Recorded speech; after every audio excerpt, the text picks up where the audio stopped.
सबको जय मसीह की। मैं परमेश्वर पिता धन्यवाद करता हूँ आज के इस दिन के लिए। परमेश्वर ने हमें फिर से एक बार मौका दिया है ताकि उसके वचन को हम आपके सामने ला सकें।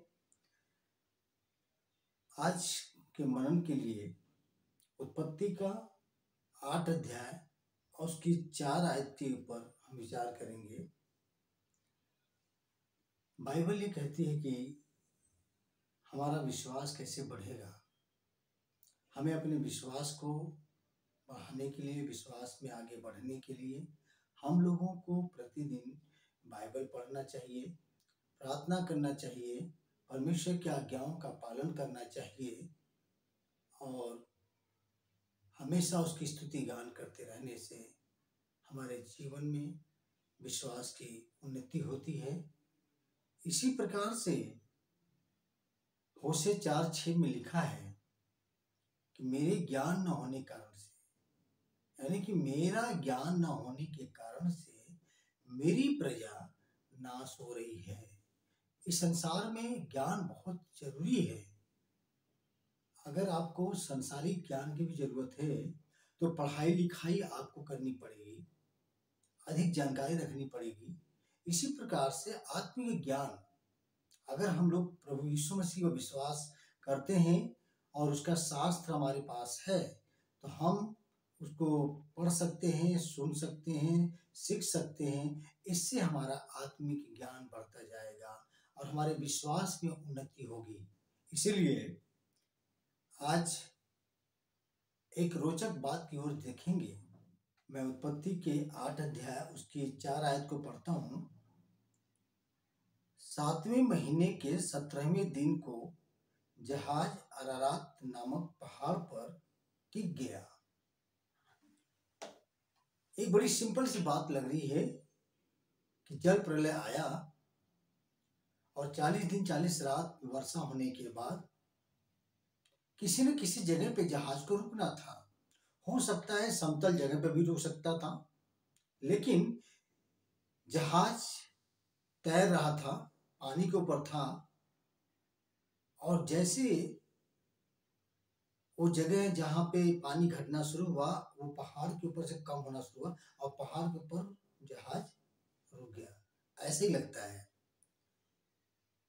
लेकिन परमेश्वर का एक भेद बहुत ही बड़ा छिपा हुआ है। जैसा नीति वचन 25:2 में लिखा है। नीति वचन 25:2, परमेश्वर की महिमा गुप्त रखने में है। क्या है? परमेश्वर की महिमा गुप्त रखने में है। सब कुछ उसने प्रकट नहीं कर दिया। जैसे धरती के अंदर बहुत कुछ दे रखा, खनिज पदार्थ, सोना, चांदी, हीरे जवाहरात, पेट्रोलियम, गैस, बहुत कुछ है। उसी प्रकार से मनुष्य ढूंढ रहा है और वो भेद की बातें हैं जिसे उससे खोजने के बाद परमेश्वर को महिमा दिया जाता है। परंतु राजाओं की महिमा गुप्त बात को पता लगाने में होती है, गुप्त बातों में। अब राजा लोग ढूंढ ढांड करते हैं कि ये गुप्त बातें क्या है। जब वो बात पता चल जाती है तो ये महिमा राजा की प्रकट होती है। लेकिन परमेश्वर की महिमा प्रकट तब होती है जब उसके इस किताब के अंदर छिपी हुई दुनिया में उसके भेद जो प्रकट होते हैं धीरे धीरे। जैसे कि यहाँ पे लिखा है, हमें और आपको लगता है साधारण सी बात है कि अरारात पर्वत पे जो है जहाज रुक गया, लेकिन यह एक बहुत बड़ी योजना के साथ रुका है। ये जहाज यूं ही नहीं रुक गया है। आपको बताना चाहता हूं, यह सुनकर बहुत एक आपको मजा आएगा, ज्ञान की बातें हैं। ये जहाज फंसे के दिन रुक गया, क्योंकि लिखा है 7वां महीना था और 17वां दिन को ये जहाज रुका था। आप जब इब्रानी कैलेंडर देखेंगे और इब्रानियों का कैलेंडर एक नहीं है बल्कि 2 है। एक उत्पत्ति का कैलेंडर है, एक निर्गमन का कैलेंडर उनके पास है। उत्पत्ति का कैलेंडर जहां 7वां महीना है वह निसान का है, उत्पत्ति का। लेकिन यही महीना निर्गमन में परमेश्वर ने निर्गमन 12 के 8 में कहा कि यह महीना तुम्हारे लिए वर्ष का पहला महीना हो, और निर्गमन में निशान पहला महीना है।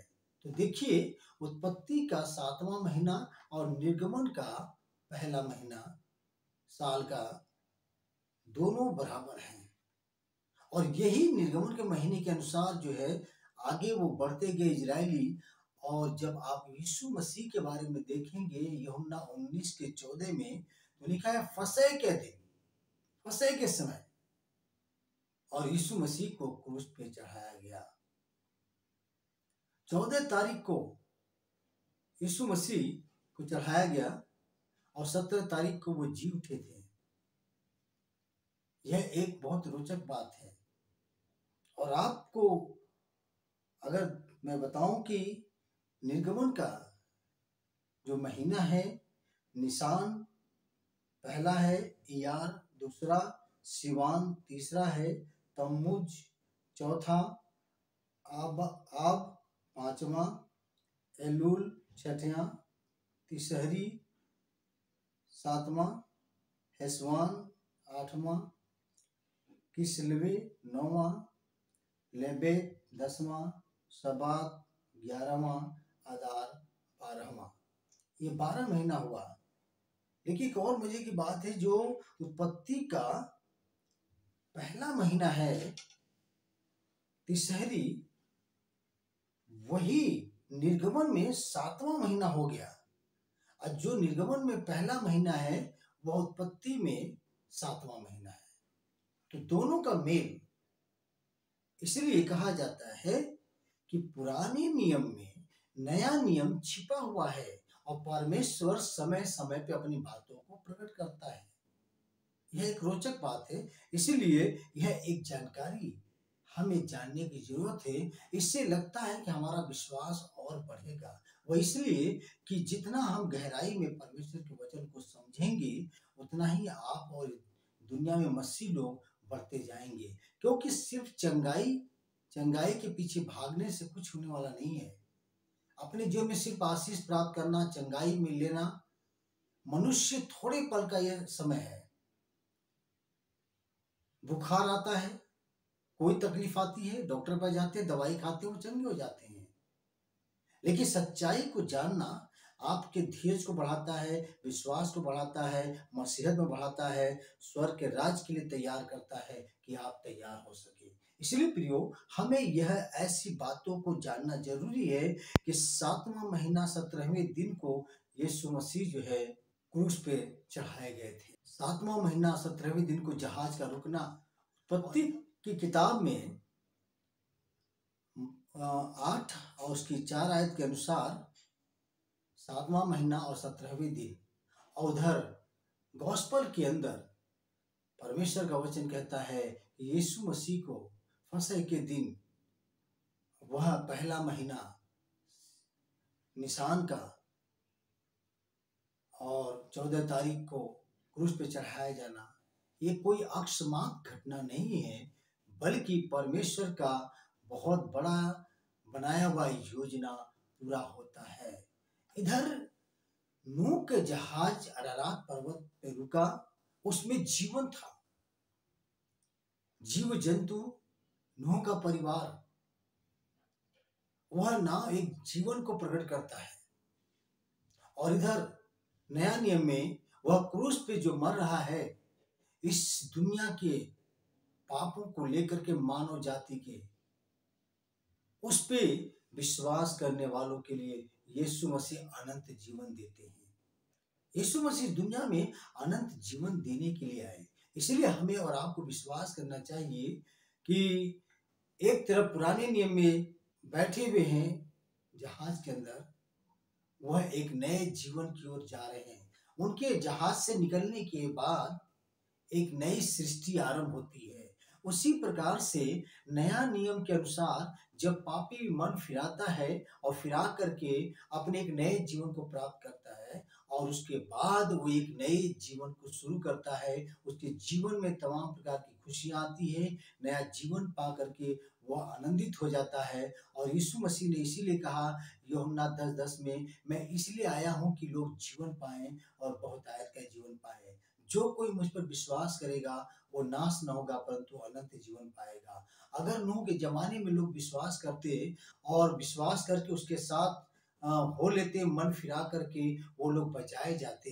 इसी प्रकार से नए नियम में परमेश्वर अपने पास बुला रहा है कि जो मसीहा क्रूस पे मारा गया वो तुम्हारे पापों के लिए मारा गया है, गाड़ा गया और मुर्दों में से तीसरे दिन जी उठा है। इसलिए हमें और आपको यह विश्वास करना चाहिए और अनंत जीवन को प्राप्त करें और नई शुरुआत जीवन का कर सकें। सो प्रियो, आज का जो वचन है वो यहीं तक है कि हम लोग जो है यीशु मसीह के बारे में देखते हैं कि फसह के दिन जहाज का रुकना और फसह के दिन यीशु मसीह को क्रूस पे चढ़ाया जाना, यह दोनों एक बहुत संयोजित घटनाएं हैं। इसलिए हम बाइबल को दो बाइबल नहीं कह सकते हैं, एक बाइबल कह सकते हैं। बाइबल एक है, परमेश्वर का वचन एक है। इसीलिए हम इस पर विश्वास करें और इसमें दिन प्रतिदिन हम बढ़ते जाएं। प्रभु हम सबको बहुत ऐसे आशीष दें।